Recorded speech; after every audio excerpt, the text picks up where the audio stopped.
Thank you for tuning into another exciting edition of H8L Presents Fistfights and Fried Rice, a not-so-sophisticated podcast featuring fights, foods, films, and foolishness. I am your host, Taz, aka the voice of a generation. What you are listening to tonight is not one, but two episodes of the Fistfights and Fried Rice podcast, episodes 38 and 39, appropriately titled The Romanticization of Martial Arts, discussing the falsehoods and fallacies associated with many of the martial arts that we all know and love. And as always, I have brought with me the most eclectic group of assholes to help me in this discussion of falsehoods and fallacies. So sit back and enjoy this audible eargasm that is about to fill your ear holes, as brought to you as only Fistfights and Fried Rice could. So with that being said, I guess we should do what we do when we do what we do. All right? I want this chance to show you that your garden karate is so much nonsense. And that's quite easy to do. I know Kung Fu. Show me.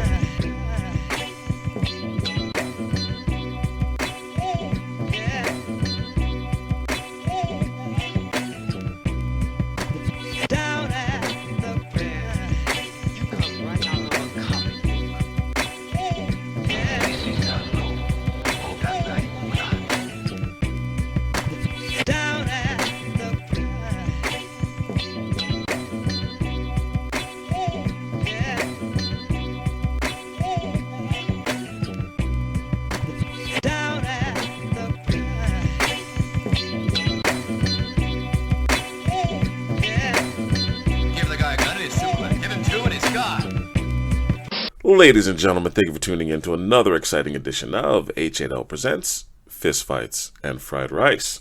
I am your host, Taz, and brought with me this evening, the usual bunch of assholes. First up, we have my brother from another mother, the yin to my yang, my spirit animal, as cool as the other side of the pillow. The baritone that brings all the bitches to the yard. I bring to you a one, UTBABYA. The sound of my voice is this. Also joining us this evening, rolling 15 inches deep, knocking at the knees.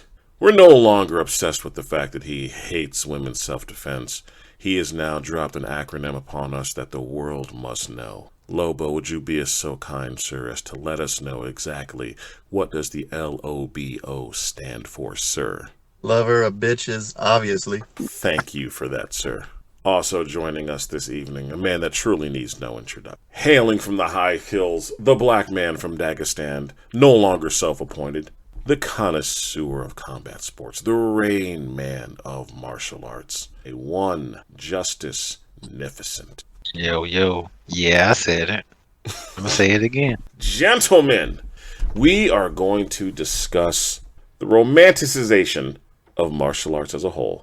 We'll cover some topics of the rise and fall and of traditional martial arts and MMA and so forth, but there's something I want to touch base on before we even get into any of that shit, and that is the topic of titles and rank. So let me ask you guys this. Whether it's inside of the dojo, inside of the gym, etc., how much stock do you put into fucking the titles of individuals running the place? Your Grand Masters, your Arjans, your Crews, your Masters, your Maestros, your Sokis, etc. Does that mean anything to any of you? Not if you can't fight. I agree with Justice. It's similar to when someone has a black belt in something. Like, I don't know what school you got that at. So just because you have a black belt doesn't mean you're at that level. And the same thing with, with people who get titles like that. Like, I don't know where you got your title, so show me what you know, and, then we'll decide if that title means shit. I respect that, and I agree with all of you wholeheartedly. I thought long and hard about this, because, like I said, in my gym, I don't put up the certifications, I don't put up the titles, and I really don't even like even being referred to as Crew or Ajarn, and those are two titles that I do have. But I feel like it's more important for people to feel like their money is being well spent and that they're leaving each practice either having learned something or just overall just being better than they were the day before. To me, that's more important than you bowing to me and calling me Grandmaster. Because I feel like even though that may be a title that may have been bestowed upon someone, or maybe they even earned that title, I don't believe that carries the same kind of weight with everybody, especially in this day and age. And we're going to hear this a lot as this broadcast goes on, but I feel like MMA has a lot to do with that. Yeah, for sure. Probably also Definitely. internet videos of, 7th Dan small circle jiu-jitsu black belts getting fucked up by like a wrestler from high school. Those videos are pain. Now, first, I don't want to make it seem like I'm shitting on the grandmasters and masters and maestros and sokeis of the world, because I'm not. If that's something that you're very proud of and you've put in the time and effort to be bestowed these titles, and you've earned your 80th Dan and your 15th Dan and your fucking rainbow colored belt, that's cool, man. That's kudos to you for sticking with something for so long that you've achieved this title. To me, it holds more weight when you obtain these titles in the country of the art that you're learning from. Like, to me, it holds more water if Taekwondo Kwan gets his 3rd Dan in Taekwondo in Korea. Yeah, I can see that. Oh, for sure. As opposed to, I got my 3rd Dan from Steve. And that's one of the things that I do genuinely respect BJJ for. Lineage is important, because as we've said numerous times on this show, there's black belts and then there are black belts. If I get on the mat with you and I just get completely fucking folded, you immediately have my respect. Or even if you don't just completely fold me up, if you actually genuinely teach me something, immediately have my respect. And I don't give a shit what name you have over the fucking, the office door in your dojo or your gym. I don't care if it's Grandmaster or Maestro or Soke or whatever, Crew or Jarn, God of all combat. I don't give a shit. If you're genuinely a good instructor and you can teach and you can help someone become better than what they were the day before, I'll respect that far more than any rank or title. Unfortunately, and I hate to have to say this, but again, BJJ, in my opinion, is just one of those arts and systems that's based on competition and competing. So it's not like you can just do it and eventually not say, hey, I've did this or participate in something in some shape, form, or fashion. Like it's just like the culture of it almost. Well, it's a test. Yeah. So it's not like you can just be like, oh yeah, I got rainbow karate. I'm a 3rd degree black belt. But there aren't any tournaments for it. There aren't any sparring. There aren't anything. You're just doing technique after technique, and you don't know if they're working or not. That was well said. If you have a black belt that's based solely on katas, I got nothing for you. Nothing. Like, Especially if you're not even good at them. There's a lot of those videos of guys who have no idea how to do a team kata doing a team kata. Agreed. Wait, did you say team kata? Yeah, they have like no fucking clue what they're doing. Nobody's on time. Nobody's even doing the same movements. Whoa. Hold on. I didn't realize that was a thing that wasn't done just outside of like demonstrations. Are team katas something that people actually like get scored? Because like, individual katas at tournaments, sure. Okay. They score you on that, fine. Still, bullshit, but whatever. Team katas? Yep. As like part of a tournament? Mm-hmm. Is that what you're saying? Like they score you for like synchronicity and shit? Like you're a goddamn swimmer? Yep. Yeah. Bro. Having never competed in one, just seen them on TV, like, yeah, they judge on synchronicities, timing, and style, and all that. Flash and now flare. I'm angry. God damn it. What? 10 minutes in, and we already got UTBABYA mad. Nice. Paul Mitchell. That's all I'm saying. Paul Mitchell. Paul Mitchell, like the fucking hair care products? Yeah. Wait. You don't know about Paul Mitchell's martial arts shit, UTBABYA? You don't know about Paul Mitchell? You got to jog my memory. Paul Mitchell's demo teams that, they used to play that shit on ESPN, ISKA fucking demo shit where you have like, what do you call that shit?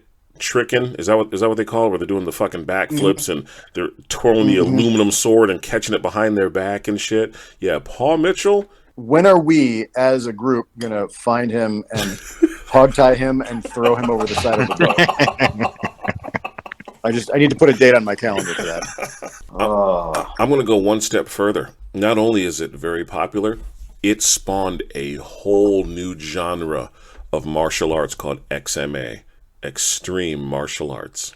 Except if you're somebody like Wonder Boy Thompson, who could really do that shit and kick your ass. Yeah, that's it. Other than that, yeah. But Oh, yeah, again, if you can still whip my ass. but again, to do this, the then only go. reason why we're saying that is because he's got the knockouts to prove it from World Combat Right. League, his time in IKF, plus the highlight reel shit that he's done in MMA.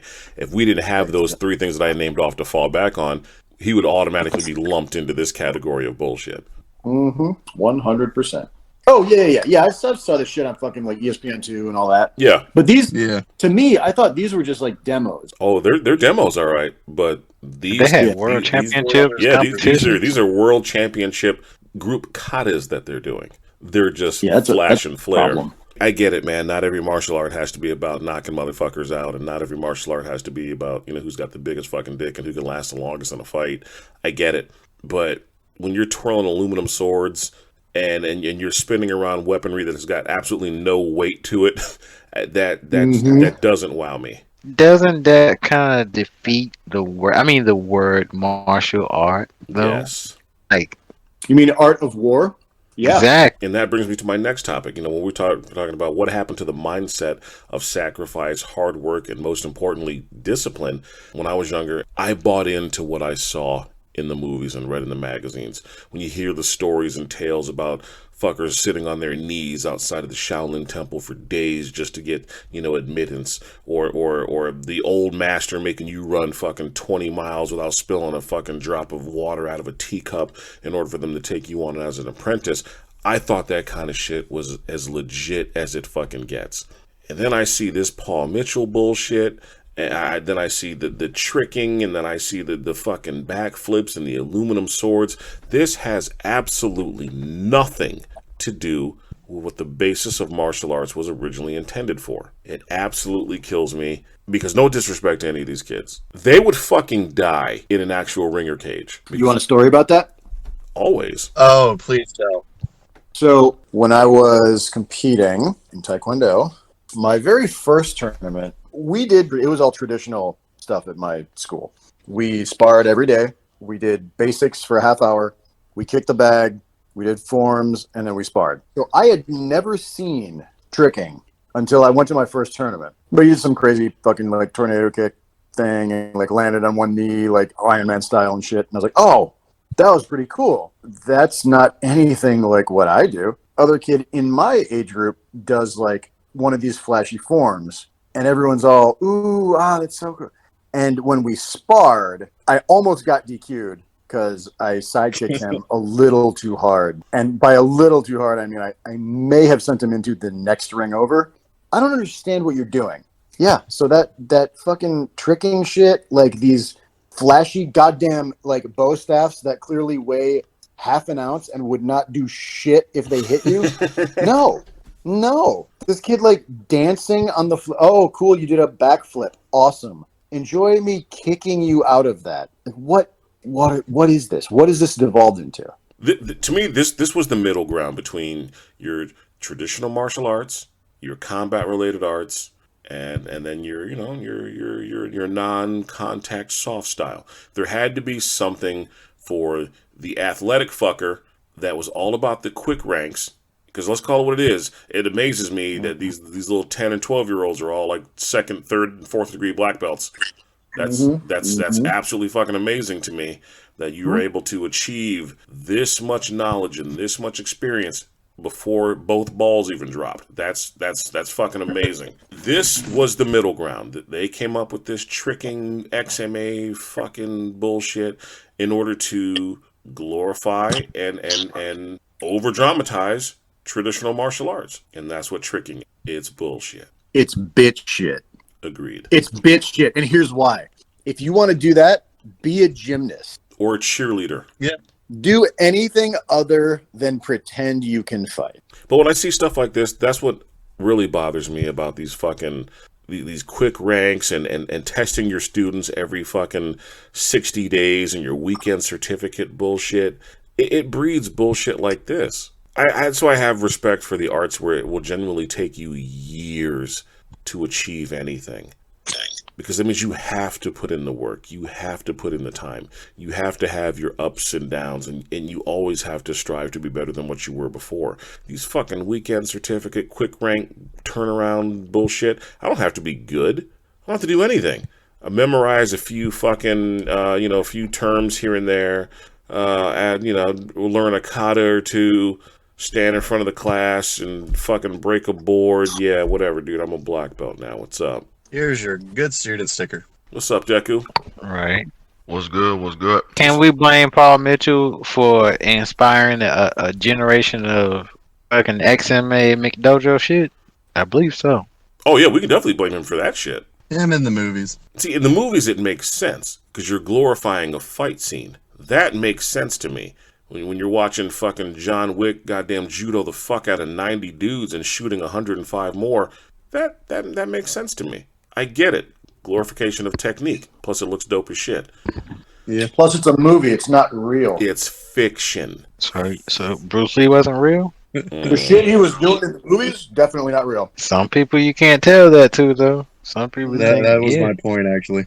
But even Bruce Lee said that. He was like, no, there's two different types of, like I do flashy shit for the camera, and then if we're in a fight, I'm just trying to sidekick your knee and then hit you with the straight blast and, whatever. And I think that the XMA bullshit, the quick ranks and the weekend certificate shit, I think that's the kind of shit that pretty much has, martial arts in a rut. I remember a time, and Justice might remember this, we were the two old heads on the show. You didn't have a whole lot of variety in terms of places you could train for martial arts. Meaning, there wasn't a BJJ school down the street, there wasn't Muay Thai over here, there wasn't Taekwondo over there, and karate and boxing and this and that and blah, blah, blah. That wasn't a thing. You might have Jun Ree's Taekwondo on one side of town, and on the other side of fucking town, you might have just had generic Mike's Karate. Somewhere in the middle, maybe you might have found a boxing ring, or maybe knew someone that boxed and that'd be willing to give you lessons. That was so violent and so rough. Exactly. Why don't you do karate? Yep. And kick boards and yeah. And the reason why I bring that up, it's things like that help people determine fight gyms versus fitness gym. And I run into that daily. Cats will come into the gym. Yeah, man, I just got through, doing my 9 rounds workout, and man, these hands is nice. Alright,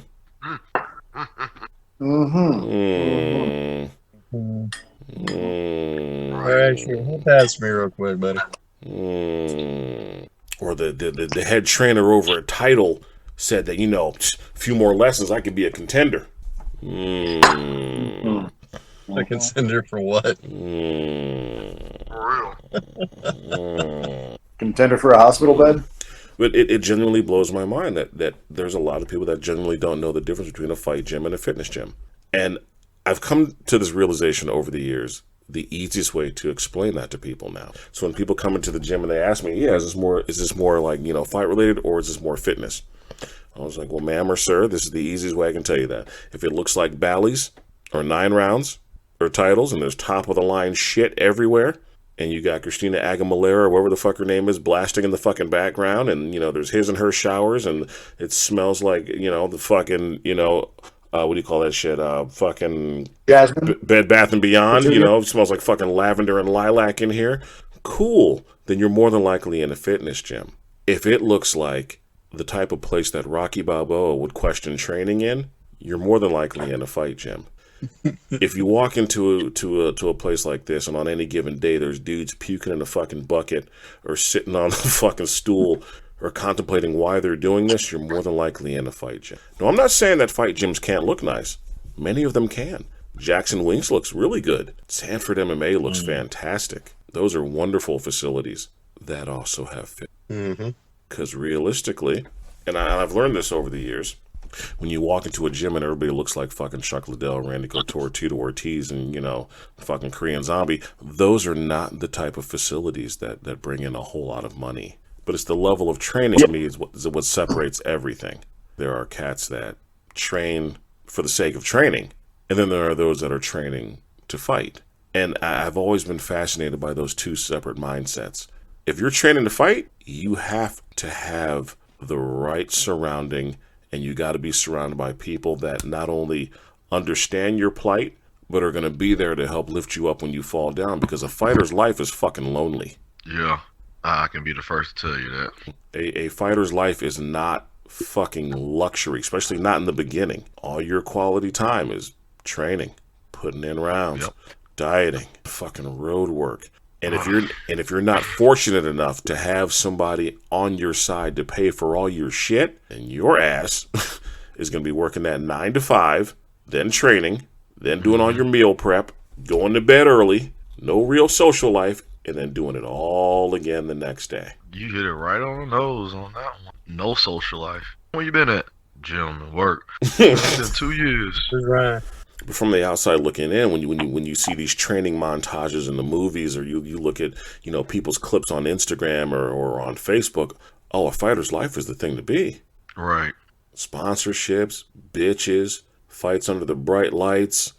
People forget. It takes a minute to get there. The shit you're doing prior to that, fighting in fucking barns, fighting in high schools, shitty ass fucking clubs or shitty ass arenas. But on the flip side, when you're training just to train, it doesn't matter. None of that shit matters. You go in, you hit your fucking bag, hit your pads, do your fucking workouts, lose your little bit of weight or whatever the fuck it is that you're trying to do, and then go on about your business. But I always laugh when I get those individuals that are training to train, but talking like they want to fight. People forget. During a training camp, you don't learn anything. Nothing. Mm-hmm. The training camp isn't where you learn shit. You might forget shit. Yeah. Right. It's no joke. You're right, UTBABYA. Yeah. Your brain is so fucking fried. Yeah. You might forget half of what you learned the last 6 months. Your brain is trying to survive every session. The training camp is designed to basically drag you into deep fucking water and force you to survive. So that way when that fight happens, if you do get dragged into deep water, you just go into fucking autopilot and do what you're trained to do. People tend to forget, in a fight gym, your learning comes from your drills, your classes, your partner drills, and so forth. Not the fucking training camp. The training camp, that tests your heart. That tests your will. The classes and the training, that tests your ability to learn. That tests your ability to add on new things to your repertoire and then use them. And I always love having these discussions on, wants versus needs in order to make it in the fucking fight game. Not everyone has what it takes to be a fighter. Not everyone is built like that. Not everyone could mentally handle the idea of getting your ass kicked in front of your loved ones, in front of people in front of your coworkers, in front of your gym mates, in front of your fucking bandmates, etc. It's a humbling feeling. And I'm speaking from experience. Back before she became my wife, she watched me take one of the worst beatings of my life. I mean, I got my ass handed to me. And when you're getting your ass kicked in front of someone you care about, it changes you. It changes how you view things.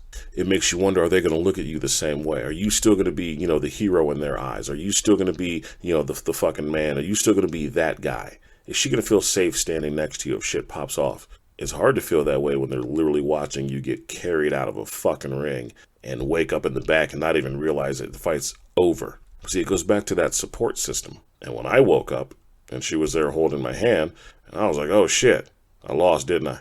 And with a big smile on her face, she's like, yeah, that dude whooped your ass.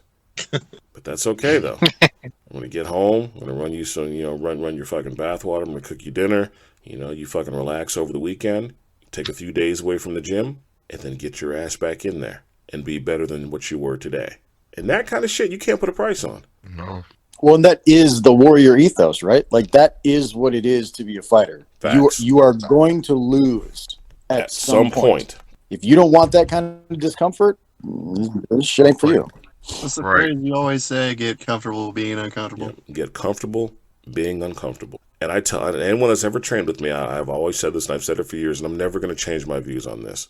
I will always talk more about my losses than my victories.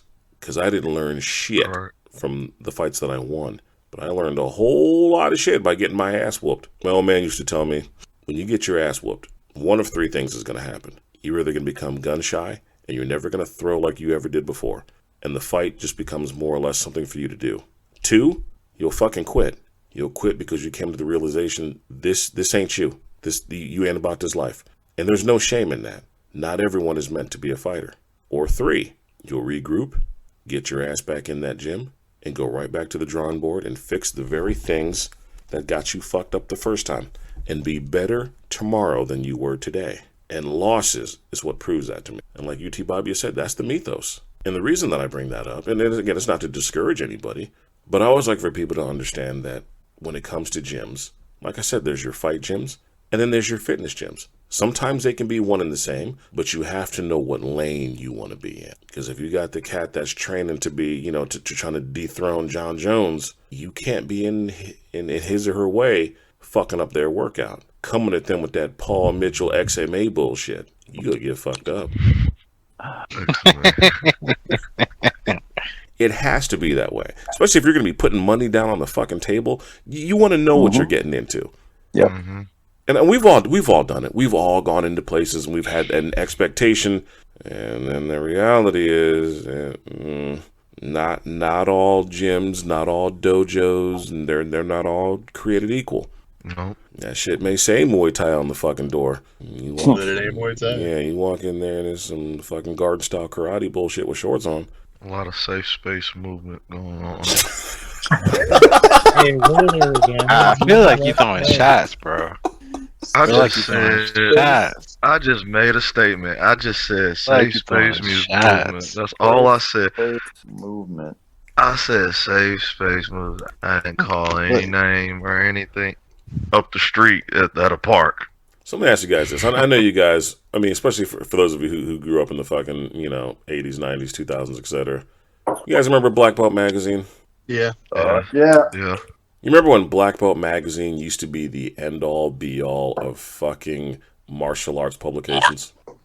I do. Yeah. A couple buddies had their dads had subscriptions and shit or whatever. They get it monthly or I don't know. Yeah, because that was a publication to have. Blackbelt Magazine, that was the only way you were going to ever find out what the fuck was going on in the world. It dawned on me. Every handful of years, Black Belt caters to whatever's the in martial art. Back in the 50s, they catered to judo. Back in the 60s, it was all about karate. The 70s was the fucking kung fu craze. 80s was all about the fucking ninja. The ninja was the end-all, be-all, secret assassin, death by fart in the wind, whatever. And then you had the 90s. And the 90s was kind of an eclectic time because you had arts like Aikido, thanks to Steven Seagal, Capoeira, thanks to, fucking Only the Strong and shit like that. Kempo karate, thanks to, The Perfect Weapon starring Jeff Speakman, blah, blah, blah, blah, blah, blah, blah. And then we hit about 1993, NHB/MMA explodes onto the scene. Style versus style. And I think for the first time in a long time, Black Magazine really hit its stride. Countless articles on, the effectiveness of grappling, the effectiveness of whatever, striking, what it takes to be a successful mixed martial artist, yada, yada, yada, yada, yada. We're now in 2021, and Black Belt Magazine is about as thin as a fucking wet napkin. It is full of absolute dog shit articles and shit that no one cares about. And I guess I'm trying to figure out what the fuck happened to the one-time leader in martial arts publications. It's a former shell of itself. And it makes me wonder, is MMA to blame for it? And the reason why I ask that, let's call it what it is. MMA disproved a lot of shit. MMA knocked a lot of martial arts off their fucking pedestals. Mm-hmm. Yeah. MMA really burst the bubble of the fucking myth that was surrounding a lot of instructors, a lot of masters, a lot of martial arts. A lot of that shit a lot of that romanticization got debunked as soon as that cage door closed. That's true.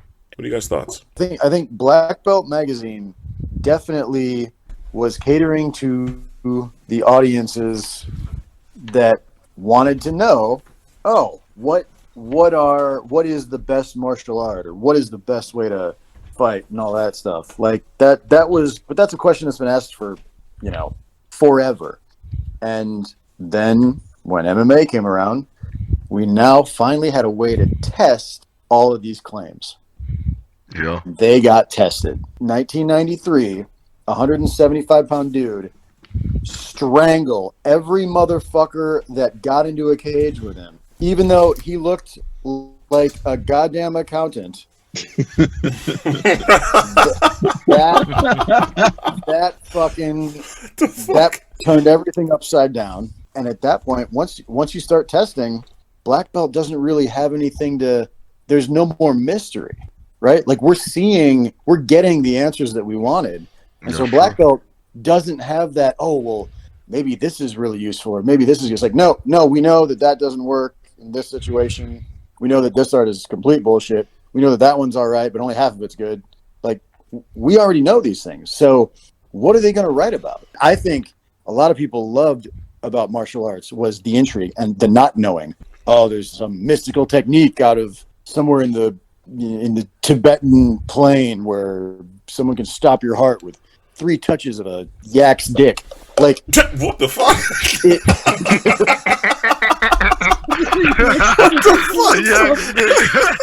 Oh my god! Hey man! That's amazing. That half the people who were reading Blackbelt Magazine just wanted to hear about some cool shit that they could pretend was real. I would also say the internet's a big part to the decline in it too, because you can look up anything now. Why would you read about a fight when you can just watch it? That's true. Well, yeah, I agree with that. UTBABYA, there you have a point, but here I'm a play devil's advocate for just a tad bit. All right. It's 1997. Evan Jackson, Olympic gold medalist, is now 4-0 in no holds barred fighting. Olympic wrestling. Back. Who talks about him? His Olympic days are over with. How does he get into the limelight? Blackbelt Magazine. 6 months later, Frank Shamrock is on the cover of Blackbelt Magazine. He tapped Evan Jackson out like 30 seconds in the armbar in UFC Japan. You didn't watch pay-per-view because not all cable carriers carried the Ultimate Fighting Championship on pay-per-view. How do you find out who won that fight? How do you find out that a year and a half later, after Randy Couture beat Maurice Smith for that UFC heavyweight belt in UFC Japan, he goes to Shudo and gets tapped out by Enson Inoue, an armbar, who was sub 500 fighter? You don't know that unless you get Blackbelt Magazine. So I guess what I'm saying here is, yeah, you did have that mystique, but also you also had those articles that did detail. Hey, you still have those that are in there because those are the reasons I picked up those magazines. I didn't read them for no damn George Dillman. I didn't. I didn't give a fuck about no Wally J. But when I saw Gene LaBelle on the front, I was like, hell yeah, I'm gonna grab this copy. I saw Frank Shamrock.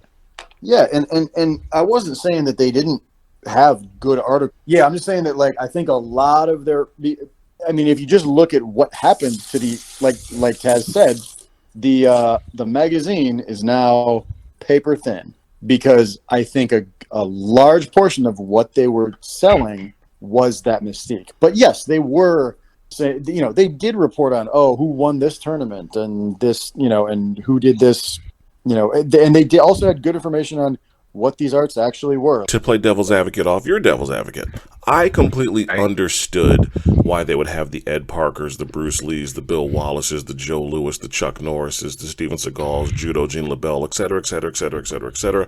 I completely understand why Black Belt Magazine had them on the covers and had their 2, 3, 4, 10-page spreads. It made sense because that's what was happening at that time. You gave a great example about, you weren't able to see the results of a fight because you didn't have pay-per-view, you didn't have access to see the fight, so you read about it in Black Belt Magazine. It's just something about the Black Belt magazines of yesterday versus those of today. It's so piss poor. It's absolutely piss poor. I got bored, and I dug through some old Blackbelt magazines, and I found one where they were talking about Enshin karate. And the first issue that I looked at was like dated like 1980 something. And it's like 10, 15 pages long. They're going over technique. They're talking about what separates Enshin karate from Kyokushin or Shidokan or all these other different arts. They're literally doing like a comparison. What makes this art the art that you want to train in? If there's an Enshin branch near you, what about it would make you want to stop in there? And I'm reading this shit, and they're talking about, you know, the circle point theory and this and that, and, you know, how they utilize, you know, angles to set up their attacks, and they don't just stand, you know, straight forward and let them bang or whatever. You know, they're all about angles. And I found myself engulfed in this article. Then I pull out the 2021 magazine, and it is boring as fuck. This fucking dude is like, yeah, Enshin is fucking great. You know, it just, yeah, we have ground techniques too. Watch this armbar. Exactly. Like, It's so different from a jujitsu armbar. You're exactly, and I'm like, what the fuck? I'm reading this shit. First article, man, they're talking about the different kicking techniques, the way that they chamber their fucking kicks and they try to kick through the target, and you know, the Sabaki challenge and this kind of shit. And I'm like, damn, dude, I want to see this shit. I read this 2021 article. Yeah, see, we'll kick your lead leg out, and we'll climb on your back and put you in a rear naked choke, just like in MMA, because we have ground techniques too. This is what you brought to the fucking table? I was literally scrolling through this fucking magazine, and the first part is like, you know, some fucking nonsensical bullshit. I don't know, look up their shit online, or, you know, look at old back issues of Black Belt. That's fine. I can deal with that. Then it goes into some fucking movie that's going to be made, and it's going to be the best martial arts movie ever, and it's got a bunch of nobodies you never fucking heard of, and it's directed by some fucking dong you've never heard of, set in some location that you've never fucking heard of. But don't worry though, this movie's going to be the fucking amazing. Keep an eye out for it. I don't even know the name of it, but keep an eye out for it. And then it goes into the Enshin shit. There's the ads in the back of the magazine. Now, for those of us who've grown up reading Blackbelt Magazine, the ads in the back are some of the best shit. No, not now. Is a little bullshit directory of where there's some MMA schools near your town. There's a few ads for, like, you know, a fucking skull-shaped focus mitt or some stupid shit.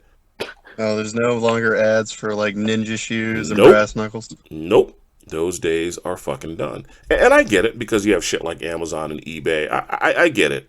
But still, you want to charge people an assload of money for this pencil-thin fucking magazine, and you don't even have the common courtesy to put good shit in it?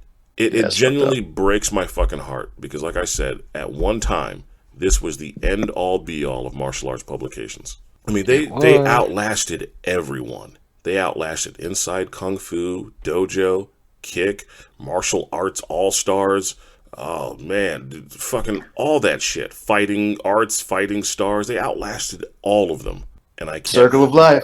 True, but I can't help but wonder, is it because, you know, of MMA? As MMA took off and became the new end-all be-all when it came to martial arts, and let's call it what it is, MMA has exploded to global proportions to the point where the average casual knows more about MMA than that of, like, karate or taekwondo. Karate and taekwondo is looked at like trash arts, but if you say MMA, everyone knows what the fuck you're talking about. I blame the editors. I blame the article writers, the freelancers. They're writing that shit. I mean, and they're allowing that shit to go on. And you're right, but at the same time, how do you write about the Indonesian, you know, fighting arts, or the animal-based Chinese arts, when as soon as you print that shit, the first question that's going to come about, man, if this shit's so dangerous, how come they don't do it in the ring, or how come they don't do it in the cage? This is where the bullshit comes in at. Yeah, they It's are. like- These techniques are too dangerous for the ring. Exactly. Yeah, you hit the nail on the fucking That head. shit, that's exactly what it is. Instead of saying, hey, there are circumstances, situations, but this is what this is for. This is where it comes from. This is what it's used for. I hear what you're saying. It's like I hear what UTBABYA's saying. I hear what Lobo's saying. I hear what Deku's saying. Like you guys are right. I guess it just pains me to know that writing about other arts from around the world or other organizations from around the world no longer sells these issues. To the point where even the most traditional stand-up martial arts all of a sudden have always had ground-based shit that just happens to look a lot like judo and BJJ. And I got nothing against traditional martial arts. You know, I'm honestly thrilled that traditional martial arts are finally kind of coming back around and being looked at as cool again, which is going to lead me into my next comment. And I'm just going to say it. I feel, in terms of MMA, Muay Thai is not the go-to stand-up striking art for MMA. I actually think Muay Thai is dying in MMA. I'm seeing far less and less just straight traditional Muay Thai strikers in MMA. I'm seeing a lot of Dutch kickboxers. I'm seeing a lot of kickboxers. I'm seeing a good deal of boxers. MMA was never short on wrestlers. But I think MMA as a whole, I think it's a great introduction, especially if you're trying to train MMA. You know, you learn the basic punches of Muay Thai, which are pretty much the same as boxing. You learn the leg kick, you learn some knees, you learn a basic clinch, a few elbows here and there. Boom, there's your stand-up portion for MMA until you come across someone who's fucking elite. And Deku's going to enjoy this, but I think proof of that is Usman. He said it best. Muay Thai and Dutch kickboxing, it makes you tough, but there has to be more. You look at your Yair Rodriguez throwing those Taekwondo style kicks, he's a thrill for the crowd. Crowd loves to watch him fight. Ask Korean Zombie, he's still trying to wake up. Scorpion elbowed with a second to go on a fight. So dope. So fucking dope. Still, I think that's my favorite knockout. Yeah, That's up there. That's fucking up there. Or you look at the way Rose just fucking dethroned, Zhang. My second favorite.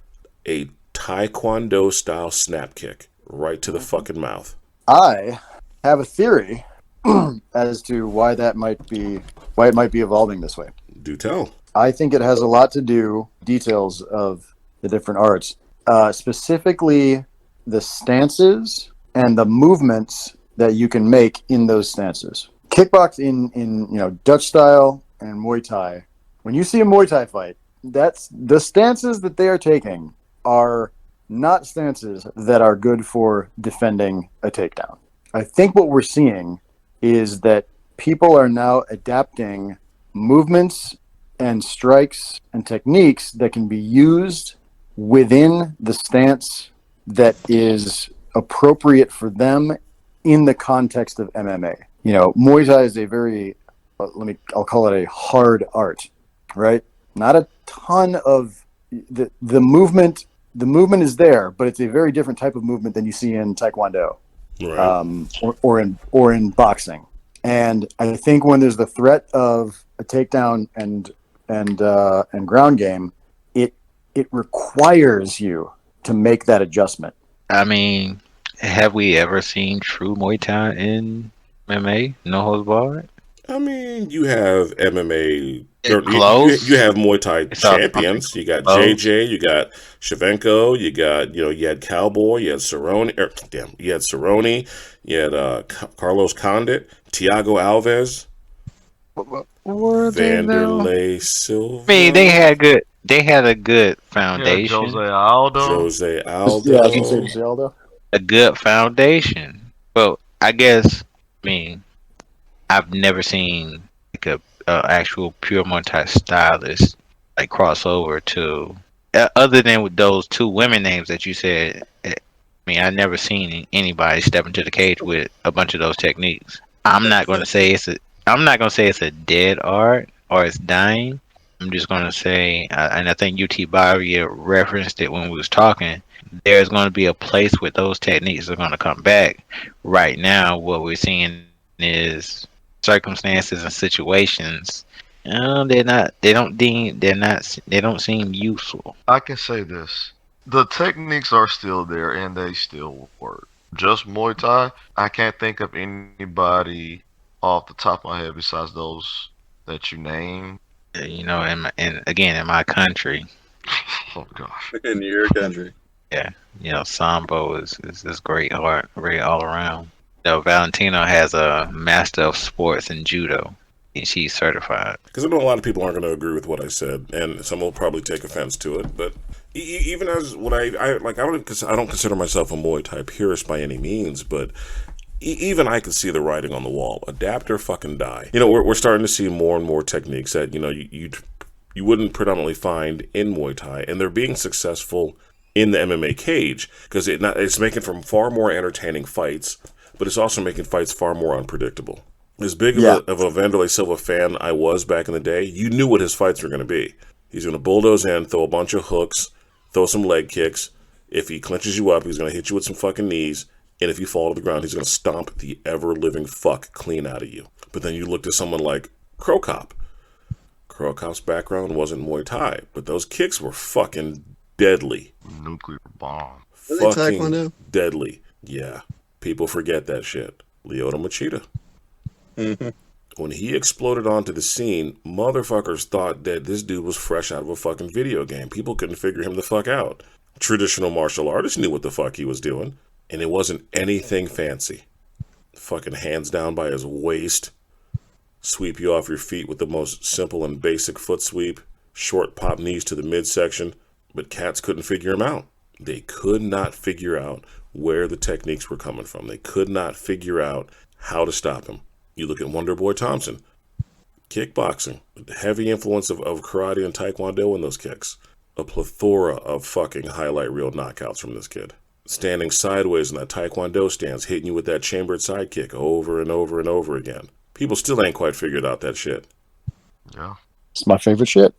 So I just kind of want to know what your thoughts were in regards to if you thought Muay Thai was dying in MMA, or if that's just no longer, or if basically if Muay Thai and MMA is pretty much being used more now. It's just an introductory to striking until you find something that suits you better. Because I kind of think that's where it's going. I can agree with that.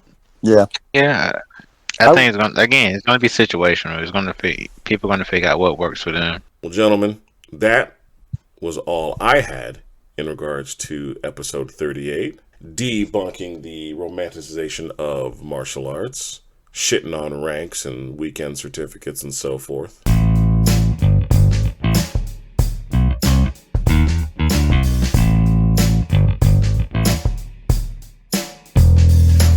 Ladies and gentlemen, thank you for tuning in to another exciting edition of H8L Presents Fistfights and Fried Rice, a not-so-sophisticated podcast featuring fights, food, films, and foolishness. I am your host, Taz, also known as the voice of a generation. Brought with me this evening is an eclectic group of assholes here to completely fill your ears with our audible joy. First up, we have the man that truly needs no introduction, the destroyer of all things ovaries, the Dirk Diggler of the H8L, the Bastatch of the H8L, rolling 15 inches deep, knocking at the knees. We proudly bring to you a one Lobo. I was born ready. Also joining us this evening, my spirit animal, my better half, the yin to my yang, as cool as the other side of the pillow, the man whose baritone voice has been known to bring women to their knees, and I'll just stop there. We bring to you a one UTBABYA. This is the sound of my voice. Also joining us this evening, as sick as a dog, but he has dragged himself from the depths of hell to come join us this evening. 2 shades away from midnight, as black as asphalt, the living human moon cricket himself. Bring to you a one Caribbean nightmare, Mystic Deku. What's up? What's up? Glad to hear from you, boss. How you feeling?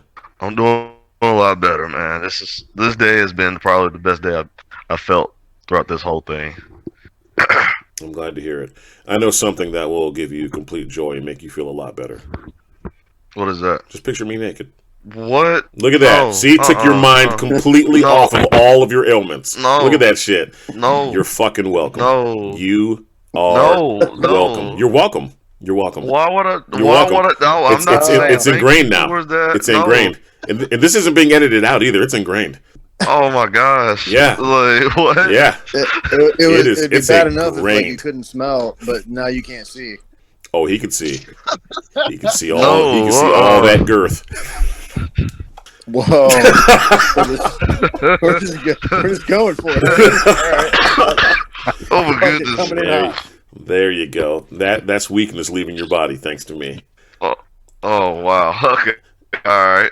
And finalizing our group this evening, a man that truly needs no introduction, the connoisseur of combat sports, the Rain Man of martial arts, the self-appointed and now officially approved black man from Dagestan. We bring to you a one, Justice Magnificent. Mr. Yeah, I said it in the building. So, gentlemen, this is episode 39, a continuation of our discussion from last week when we were discussing about the bullshit fallacies and cult-like worship of just martial arts and the nonsensical fucktards that decide to put their masters, maestros, etc. on whatever pedestal they choose.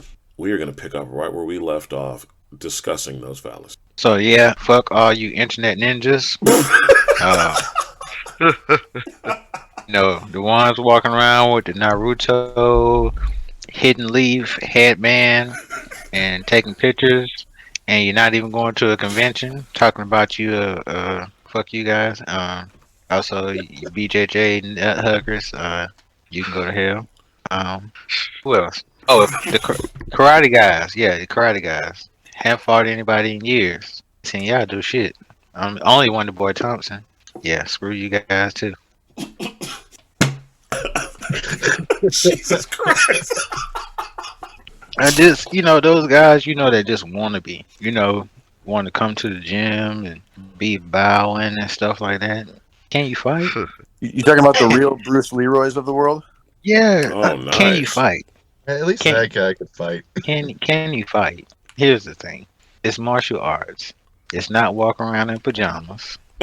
It's not take a couple of poses with some weapons in your hand. Can you use them? You keep fire from whooping your ass. That's important to me anyway.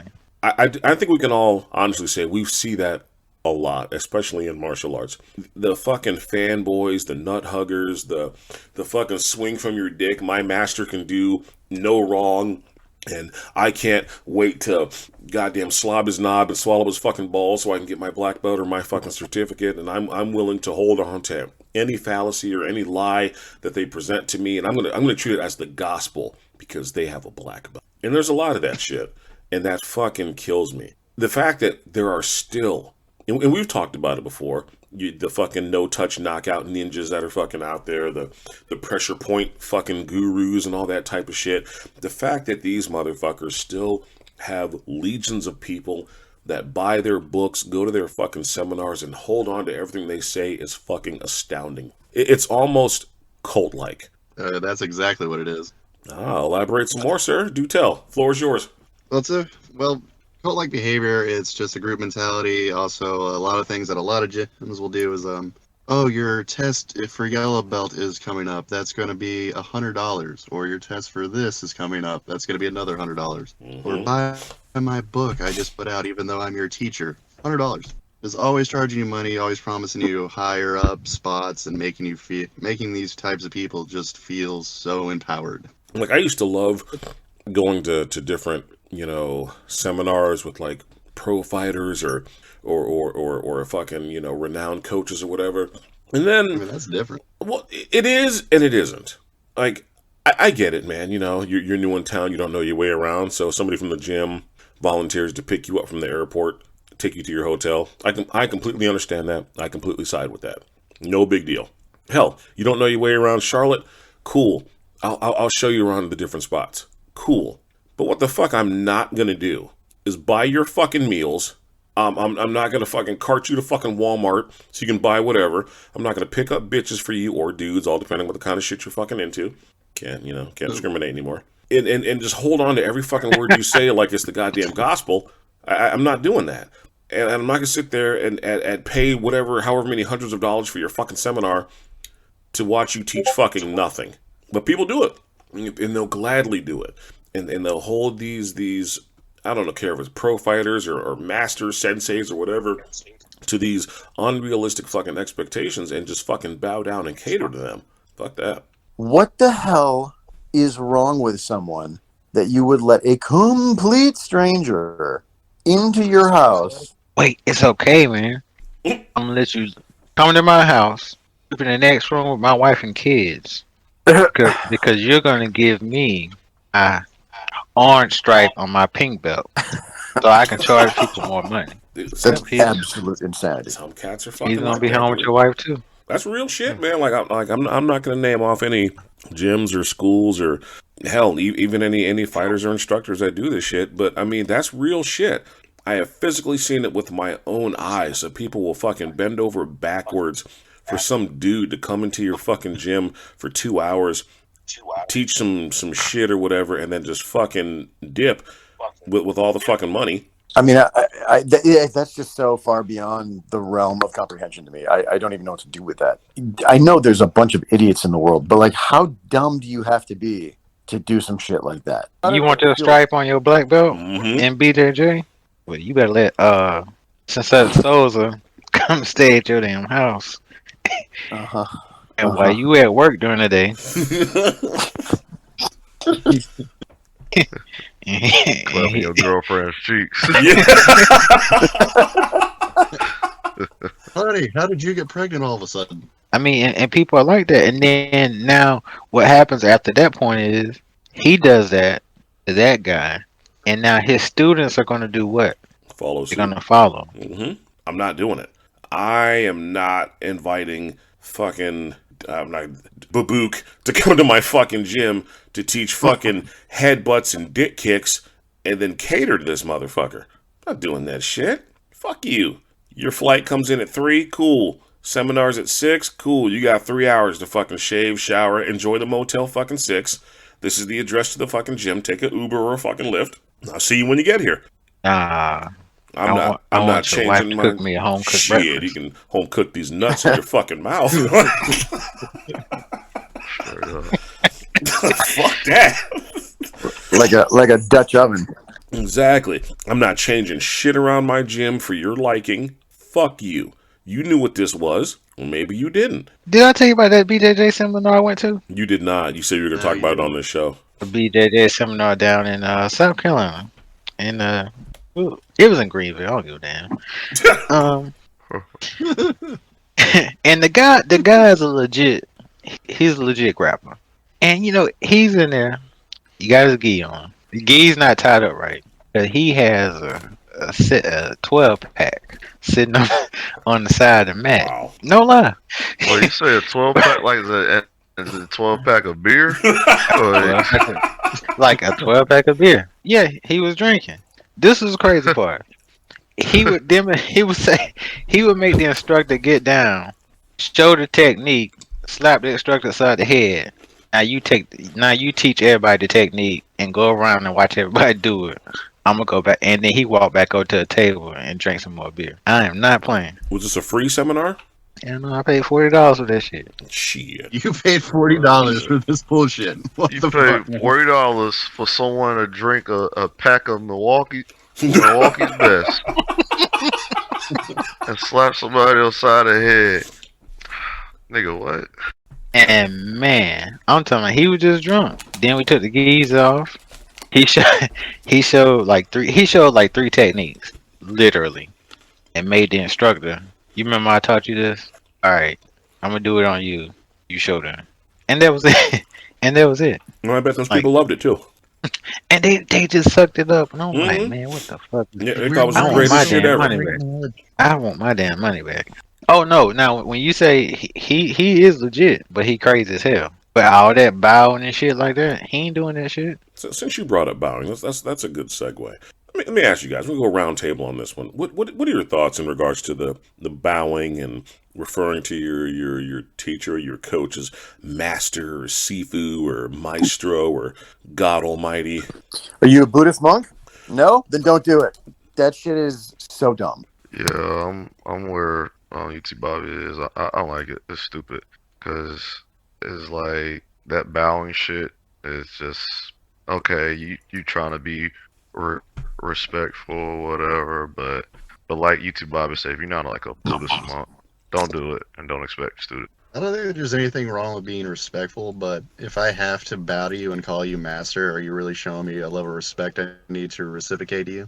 Here's the thing: if that's what you want to be called, I have no problem referring to you to that to you in the gym on the mats if that's what you want. But you step out the match, you gonna be Junebug or whatever your damn name is, and I ain't bowing, I ain't doing shit unless we in the damn gym. If we had somebody else at the gym, I'm calling you Junebug. I'm calling you whatever I'm calling you. I'm not calling you. That's it.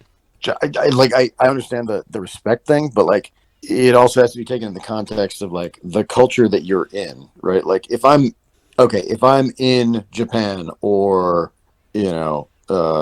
China or Thailand or wherever, okay, whatever the cultural norms are for that place, then sure, that's fine, right? But if that's not true to like what you're doing, then there's just no, man. For me, it's bullshit. It is flat out bullshit. It's nothing more than swinging from the fucking balls and nut hugging.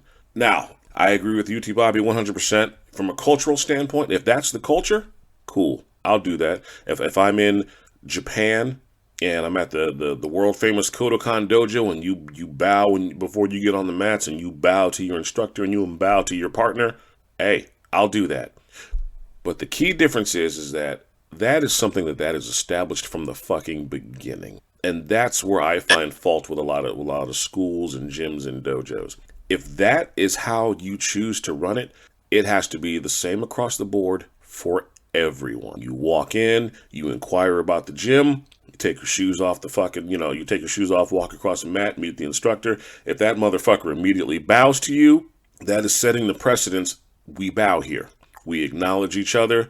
There's a hierarchy here of student and teacher. Fine. I can accept that. Once we step off that mat or outside that gym, there is no student and master bullshit. You are whatever the fuck your name is, and I am whatever the fuck my name is. I understand in karate and taekwondo, there's certain times when you bow, and I respect that. But I'm not going to refer to you as Master June or Master Junebug at fucking Walgreens or Walmart. No, I'm just piggybacking off you. Okay. I'm paying you $250 for Jeet Kune Do Kali classes, and I'm calling you Sifu. We leave that gym. Mm-hmm. I still got to call you Sifu? Shit. Hell no. This is my thing. For $250, those sticks had better suck and fuck me for that much.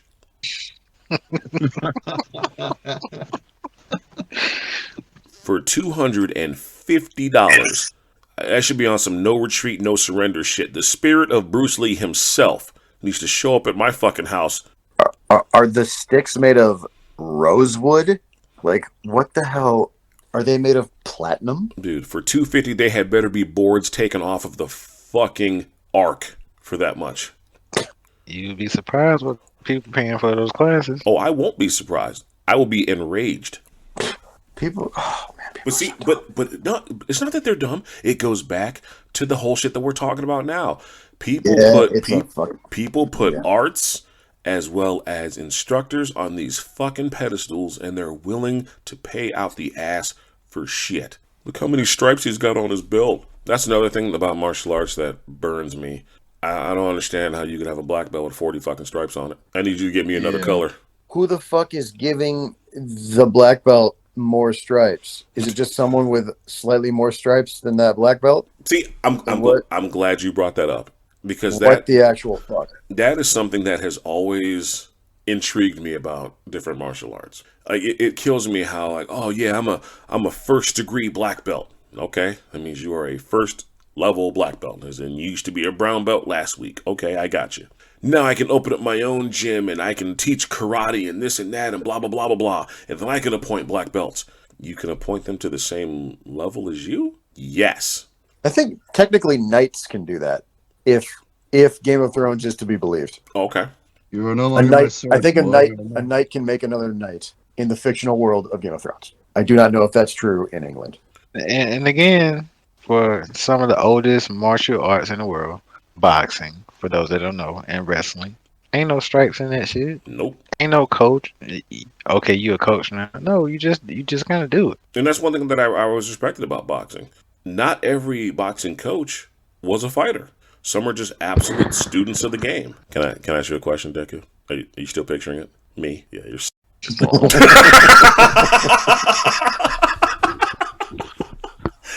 You haven't said pause not one time. Oh, I'm not going to. No, I'm not gonna pause at all. No pause in it. Nope. No pause in it. Mm-mm. Why? All girth. Come on, you needed that laugh, I did. and you needed that thought of me in your head. It's okay. It's all right. No, I don't need that thought of you. It's okay. It's all right. It's cool. It's not alright. Wait, Taz. Since you said all girths, does that mean no length? I mean, I'm not knee knocking. You know, All girths, no length. I'll be the first to admit I'm not knee knocking. I don't got the Lobo experience. No. like a tuna can. You know, for me, it's all just, you know, I'll spread you open, but I don't know. It's all luck from there.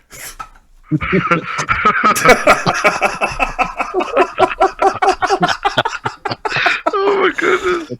Well, so let me ask you guys this: what martial arts do you see the most level of absurd, fucking cult-like behavior and nut hugging? I mean, kung fu is pretty rough. As far as like the amount of like respect that is required and the untestedness. There's so much bullshit and so little useful stuff. I think for myself, I'm gonna have to put, just in terms of where I see so much fucking cult-like behavior and nut hugging, I'm gonna put Muay Thai, Brazilian Jiu-Jitsu, Kung Fu, every system of Kung Fu. I don't even care. All of them. Sistema and Capoeira. I can agree with that. Wait, I thought Capoeira was just Capoeira is just a dance. We were talking about martial arts, right? Like where you actually fight people. I've known cats over the years to put those arts on such high pedestals of in terms of their, you know, effectiveness and in terms of how great they are, and you know, and again, to each their own. Allow me to say that, to each their own. Different strokes for different folks. I completely get it. There are some people that are going to gravitate more to boxing than they will wrestling. There are going to be some people that are going to like judo more than Brazilian Jiu-Jitsu. There's going to be some people that like kickboxing more than Muay Thai. There's going to be some people that like, you know, fucking Capoeira more than Sistema, or vice versa, or fucking, I don't know, fucking Wing Chun over some other shit. So I completely get it. Where my issue comes into play is when the love, if you will, of those particular arts weighs so heavily on an individual or individuals that they're blind to see any fault or flaws in those systems of striking. And I think, in a way, that's what helps to put a negative light or a negative spin on these particular arts. But there's this cult-like mentality of like, oh man, my maestro, my master, my Sifu, my Ajarn, my crew, my fucking Dalai Lama of the martial arts guru god, they can do no wrong. Let me ask you a question about that. You made some hell of a points, and I just don't want to forget it. When you're saying people don't want to work hard.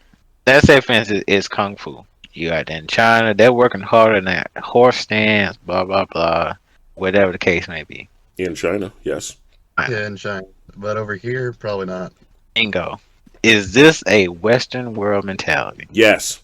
Correct. Certainly. Yes. Certainly. Like all those arts that I named off, I'm not shitting on the practitioners of those arts or the people that love those arts. I am shitting on the Western mentality and the Western practitioners of those fucking arts, because I'm sure if I go to fucking Brazil, I would not be talking shit about capoeira to Diego and Asanto, and if I'm sitting in front of them watching them get their dance on, I'm not gonna be like, man, that shit's fake. Y'all niggas gay. I will get fucked up, because I'm sure that is a completely different mentality, different way of approaching the art, and a different way of training in the art. Like you use the example of, you know, the cats in China working hard. Having been to China and having seen cats, you know, actually doing Kung Fu, that shit looked brutal. I couldn't even imagine sitting in that fucking horse stance for as long as these guys do. But then, of course, when I come here and then I look at it, I challenge you to find me a kung fu school in the U.S. where people have to sit in a horse stance with their arms out for like a half hour while someone breaks staffs over their hands while balancing fucking teacups on their knees. Yeah. Yeah, good luck finding that. There are some arts where, in a lot of different styles of kung fu, like they definitely like harden themselves, which is super useful. But also the training style matters, right? Yep. If you don't have a form of randori, a form of sparring in your art, you are missing out on the number one thing that gives you experience fighting, which is fighting, or at least the closest thing that you can do to it in a reasonably safe manner. No, I'm gonna play devil's advocate on that, because some arts I completely agree with. Others, I'm having a hard time picturing it in my head. Like I could not imagine full contact qigong. It'd be hard for me to watch, two fat dudes with Steven Seagal ponytails just throwing chi bombs at each other, or when I think about arts like Tai Chi, I can't imagine. I just can't imagine the fighting aspect of Tai Chi. I'm not saying that there isn't one. Right. I've heard stories of Tai Chi masters fucking dudes up, but again, I ain't seen it. But again, I've heard tales or whatever. Yeah. So I think certain arts, especially your internal energy flowing chakra point kind of shit, I get it if those arts don't have a combat base to them in order to test their effectiveness, because it's all spiritual and it's being one with nature and finding your inner dragon or your inner tiger.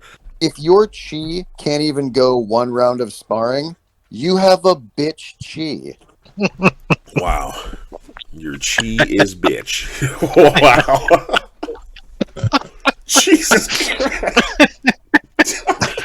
I mean, am I wrong? I don't see it.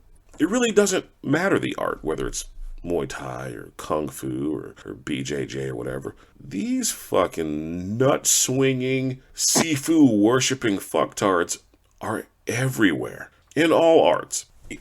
For a while I thought that shit like MMA was going to put an end to that kind of shit. Shit like K1, shit like Glory. I honestly believed, hell, even like Submission Underground, shit like that. I really thought that would have put an end to the fucking McDojo and the fanboy godlike worship of fucking fucktards that don't deserve shit. But I realized something. We need that in martial arts. How so? Without these cults or these followers and so forth, there's a lot of martial arts that would never get to see the light of day. Back in the day, you didn't really see a lot of articles on Muay Thai until Bloodsport and Kickboxer came out. And then that was all the fucking rage. That's true. Yep. You still wasn't getting it legit. No, still wasn't getting shit legit. At all. Van Damme didn't do any goddamn Muay Thai in that fucking movie. Did not. This motherfucker was held underwater catching goldfish doing karate katas. But it's because of that fanboy mentality. That's one of the ways that Muay Thai really blew up in the United States. I mean, let's call it what it is. Prior to Tekken 3, what was the movie that made capoeira big in the United States? Only the Strong? Only the Strong. Prior to that movie, when was capoeira showcased? Yeah, I haven't heard of capoeira until Tekken 3, to be honest with you. That's completely fair, because you're from a different generation than me and Justice. So that, you know what, that makes sense. But prior to Tekken 3, because we didn't know what a Tekken was back then, we had only the Strong. And then Eddie Gordo came around and made everyone take notice of capoeira. Spamming button, mashing ass, motherfucker.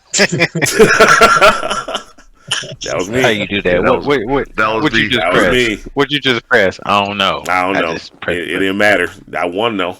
But we need these fanboys in martial arts. We need these cult-like mentalities in order to help bring some of these lesser-known martial arts to the forefront. Let's call it what it is. Let's just go ahead and be honest. Who the fuck knew really anything about Silat and Penjak Salat until that nigga from the Raid came out? Not a lot of people. Not a lot of people at all. And then the Raid came out and people were like, oh shit. Yeah, I need to look into this shit. This what do you call it? This C lot? Yeah, I need to get in on this. So there's a place for fanboys. There's a place for the cult shit. And now we're gonna switch gears and talk about the negative side, if not that we haven't been doing it already, of the cult shit.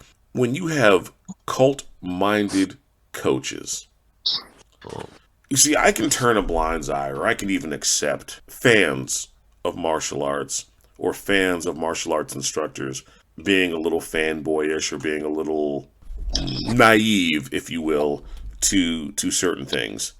Because as a fan, sometimes you don't want to see the negative.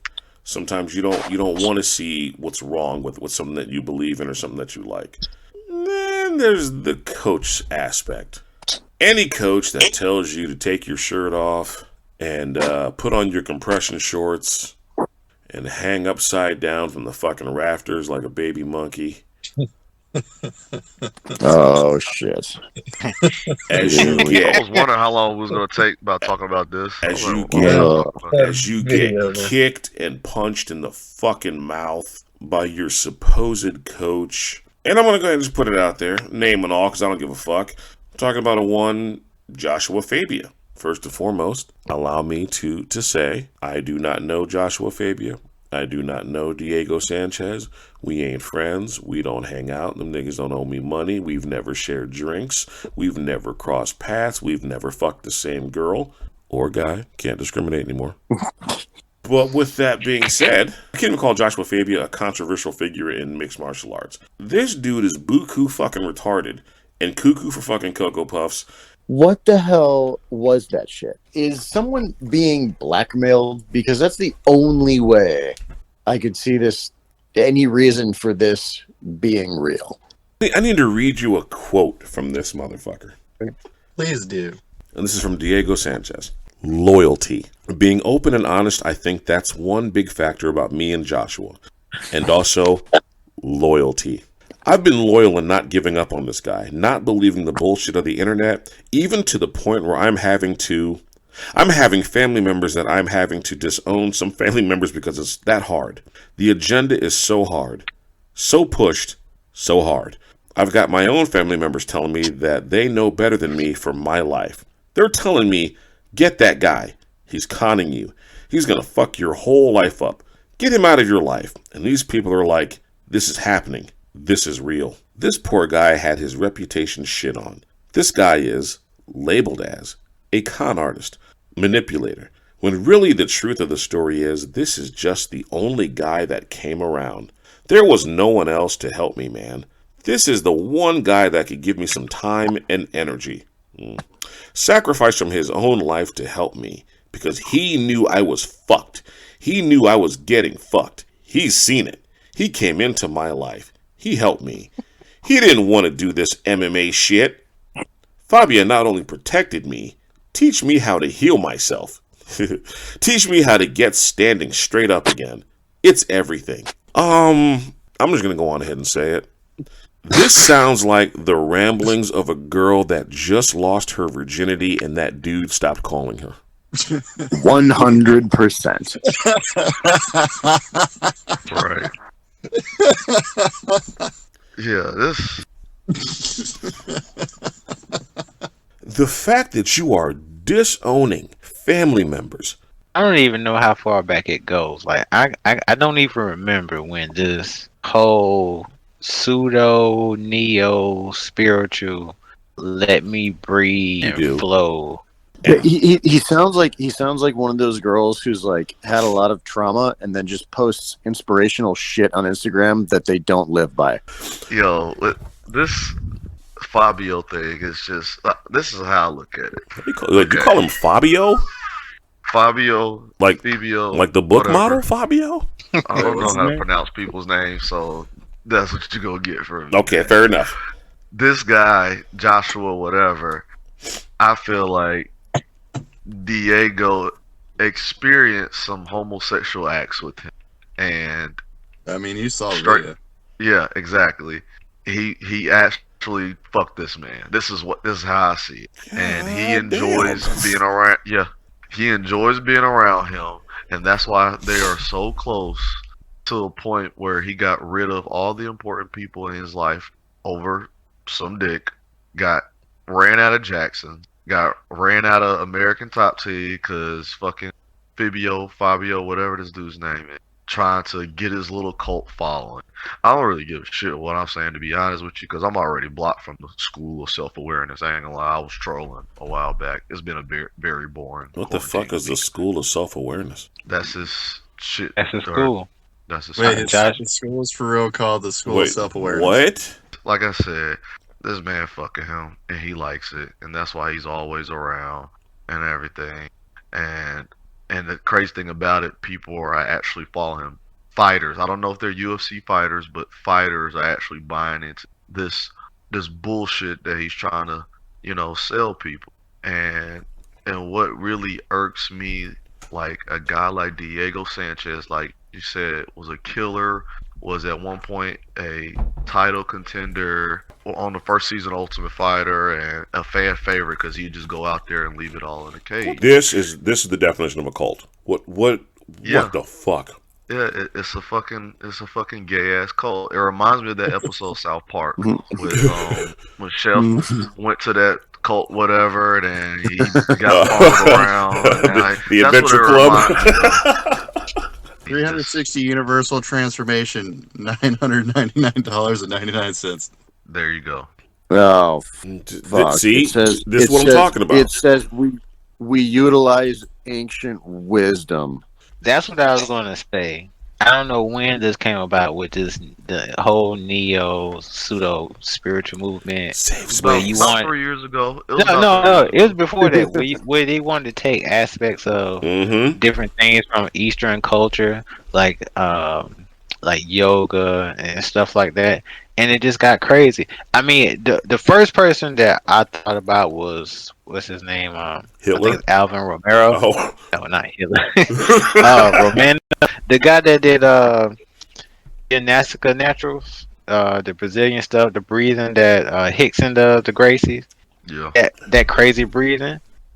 They were doing it first, and then all of a sudden after that, you started seeing guys like Ido Portal, who was Connor's trainer for the Mayweather boxing match with the movement and stuff. And you had what's his name, Carlos Condit, when he was doing that other place. I can't think of the name of it. On it.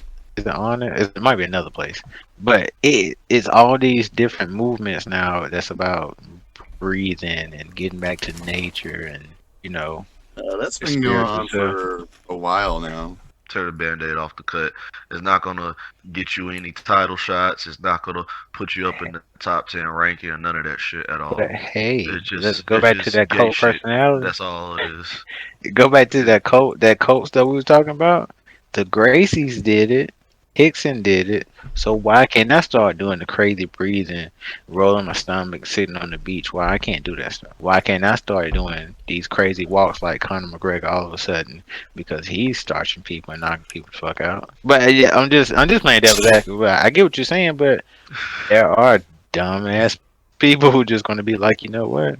You remember that old commercial? The old Sprite commercial, dude was like, Grant Hill drinks Sprite. And he went up and he saw him dunk, and then he ran up. He was like, he took a swig of Sprite and he ran up to the damn rim with the ball. Yeah. And almost killed himself. Commercial in history, in my opinion. It's people like that. It's their lifestyle, aka safe space lifestyle. That's the meaning of safe space. Expressing themselves in their little safe space.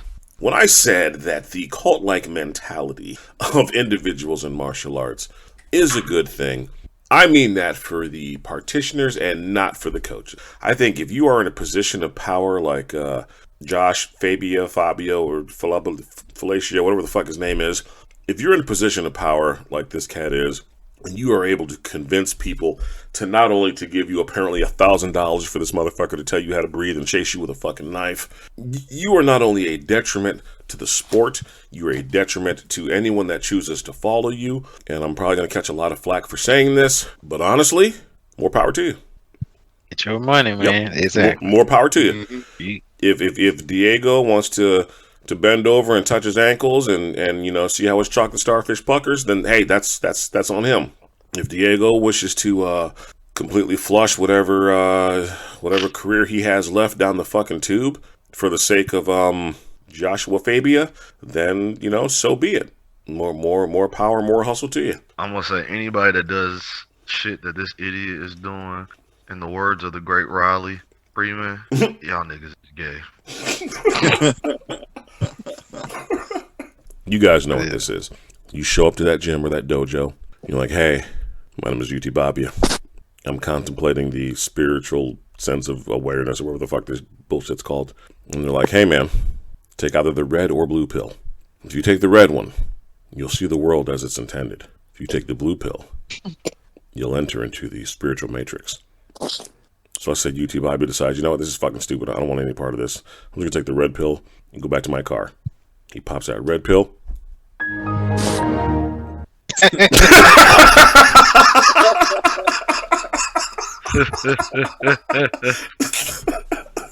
He's waking up, his asshole is sore. No, there's a lot. What's this shit on the side of my face? With that being said, the moment that I know he's been patiently waiting for. Lobo, sir. Yeah. It's time. It is time for you to synopsize our craptacular karate. 1997's True Vengeance. And now, our feature presentation.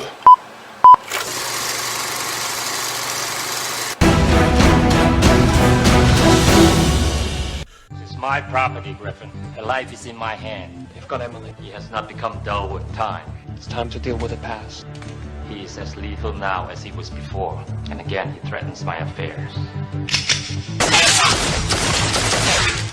You know he'll get you back in. You still owe him. I want him dead. Consider it done. We're going to play a game. It's called Truth or Consequences. Truth. Where's my daughter? I don't know. Consequences. I told him nothing. Forgive me for dishonoring you. Find me an LA address on TV code, Minnesota. He doesn't think, he acts. He doesn't care if it's a trap. Looks like you dodged another bullet there, brother. It makes no difference to him. I need a lot of backup and a lot of body bags. It makes you think you can win. Winning never ends in my mind. When you lose. No, I'll survive.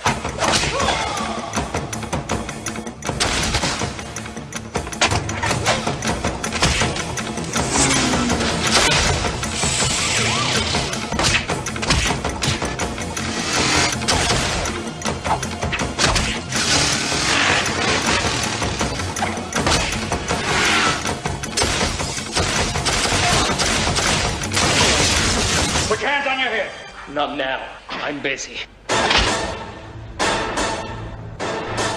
Okay, True Vengeance, aka Power Force, aka Discount Punisher, is the is the story of ex-Navy SEAL / super assassin. Even though we see him botch every assassination he tries in this movie, he does. There's not one successful assassination mission he goes on in this entire film, and he's trying to save his daughter who's been kidnapped by the Yakuza. Wait, that was his daughter? Yeah. Oh, I have so many questions. Oh, okay. You didn't watch the movie, did you? I did. I don't think I ever pieced together that was his fucking kid. It's his daughter. Not only is it his daughter, but his wife was the child of the Yakuza, boss's kid, who they killed for being impure. It's pretty easy to miss everything. I had to watch this movie like 4 times just to understand what was going on. So his daughter gets kidnapped, and she's only giving 20 hours of oxygen, even though every time you cut to her, she has different times. Starts off at 20, then it goes down to 9, then down to 7, then back to 10. There. Man, it's like this dude just sucks at almost everything he does. It's like they clearly wanted Van Damme to be in this movie. They clearly wanted it to be the Punisher, but they got neither of those things. Man, Daniel Bernhardt can't act to save a damn life, bro. Here's my question. You a fucking assassin. how is it that you're fighting the guy who's supposed to, y'all supposed to be being quiet because you're on assassination, but you and the guy get into a fight, and every punch that and kick that you throw is always, yeah, yeah. Not only that, but he throws him across the desk and knocks everything over. Like, how are you You're not like, hearing something? so how do you not hear all this shit going on? Like, I'm still blown away that was his fucking daughter. Oh, Taz, did you realize that the guy they sent to kill him was the dude he shot in the head in the opening of this movie? No! That was the dude he shot in the head in the opening of this movie. He shoots a guy in the face from point blank range with a sniper rifle, and he comes back later in the movie to fight him. That's why I didn't put two and two together that was the same fucking guy. This movie is so bad. One of my favorite things about this movie is just knowing that the Yakuza guys are talking to their boss on a TV screen, and then like 2 minutes later we find out he's in the same room as them the entire time. That was pretty fucking funny. Like, that dude just couldn't just turn his fucking chair around and face those motherfuckers. It's like, no, you are going to stare at my image on a TV. Dude, End the story. I remember this movie used to get rented all the time from the fucking video store. I can see why. Oh, I can too if you're a fucking Van Damme fan and you're like, hey, you know what'd be cool? Discount Van Damme. Let's watch fucking Bargain Bin Van Damme and the fucking, discount penny fucking Pam Grier. I'd even pieced together that whole Punisher thing. That's exactly where they stole half that shit from. He's got the sleeveless vest, the trench coat, all the guns. He's always in black. I mean, I guess that was his style for action movies in the 90s, but as soon as I saw him do all that, it was like, oh, this is the Punisher. You know what's sad is I was one of those guys that was convinced Daniel Bernhardt was going to be the next big action star for B movies. Can I ask you a question? Where did your hopes and dreams die? Was it Bloodsport 4 or Bloodsport 5? Honestly, I'm fuck you anyway. You bastard. Actually, if you must know, a little movie called Gladiator Conquest. That's when I knew it was over for him. Oh man, I know you remember that. I know you remember Gladiator Conquest. That's you. Why you bring up that? Going back and watching it now, man, this movie does not hold up for fucking shit. Like, dude's got some great kicks, from his Taekwondo background, but holy shit. You thought he was gonna be the next big action star? B movies? Yeah, it was the fucking 90s. So what about Oliver Groner? That's, for me, it was him. Olivier Gruner. Yeah, get his name right. Fucker. I'm sorry. I'm being an American asshole. You are. We just talked about your people. Because he's French. Oh, yeah.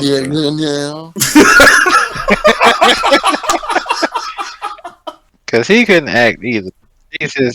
He could do more than kick, though. Man. So, as always, with our rating scale, which changes between 10 and 5. It does. It does. It's been consistently 5. I remember it originally being 10, but you fuckers told me it was 5, and I'm far too lazy to go back and research the sources. So I'm just gonna go with 5. 1 being absolute Hershey Squirts doo-doo dog shit, as Deku would call it, all the way up to 5, cinematic piece of absolute awesomeness. This shit gets a 0. 0. This shit was terrible. I'm gonna give it a 1 just because it was mildly entertaining. Okay, that's fair. I know, Deku, you didn't watch the shit. Even with you sick, laid in bed with fucking COVID, you still didn't watch it. Sound like it was 0. Yeah, it will be a cold day in hell when I spend any of my Florida vacation watching a dog pile like that. Nope. Did not watch. Yes. Will not watch. Do not recommend. For myself, I'm going to have to side with Justice on this one. This is a flat out fucking 0. I couldn't even give it a 1 for the knockoff Pam Grier's tits, but no, this is absolute doo-doo How dog bad shit. does your movie have to be when it's got tits and it doesn't even get a 1? Bro, this movie has tits and fight scenes and normally things that I would love in a movie, but okay, these are the things that stuck out to me that I couldn't let go. I was convinced that this little Asian girl, I thought he was just babysitting this broad. I had no idea that was supposed to be his daughter. And then I got creeped out even more when she's kidnapped by her grandfather, who dresses her up like a geisha. Oh yeah, that shit was fucking weird, man. In the Yeah, this film, they're just like, why is there a geisha? Oh, that's the She's in fucking a 11-year-old girl. Full-blown geisha outfit with the fucking powdered makeup on her face, the rosy cheeks, and the kissy lips. I know the 90s were a different time, but no. They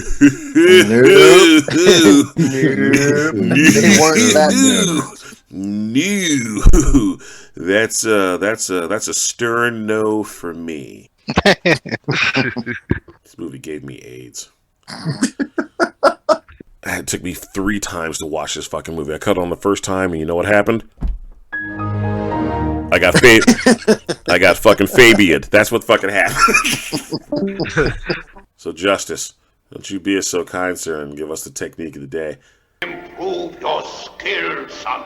Harden your body. Become the number 1 man. Do not ever let anyone beat you.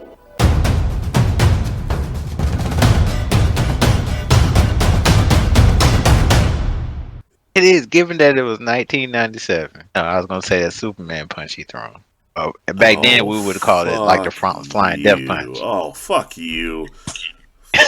Oh, fuck you. That angers. That was bottom of the barrel, and you fucking know it. I mean, and then there was the one where he the side kick to the axe kick on the shoulder with the same leg. Now that was pretty dope.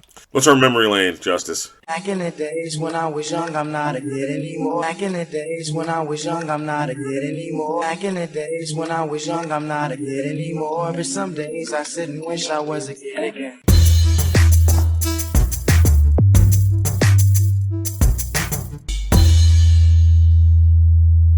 Now let me take a trip down memory lane. So this week we're gonna do a little something different. Because we're talking about the bad part of martial arts and romanticism, and I guess if that's a word, it's funny when you say. It's funny that you say romanticism, and I'm sitting here looking at this picture of Diego Sanchez and J.Fabia sitting next to each other with their shirts off. Turn out the light, light a candle. No, no one. All right, never mind. Fine. All right, so it's raining, man. There you go. Let's hear it for the boys.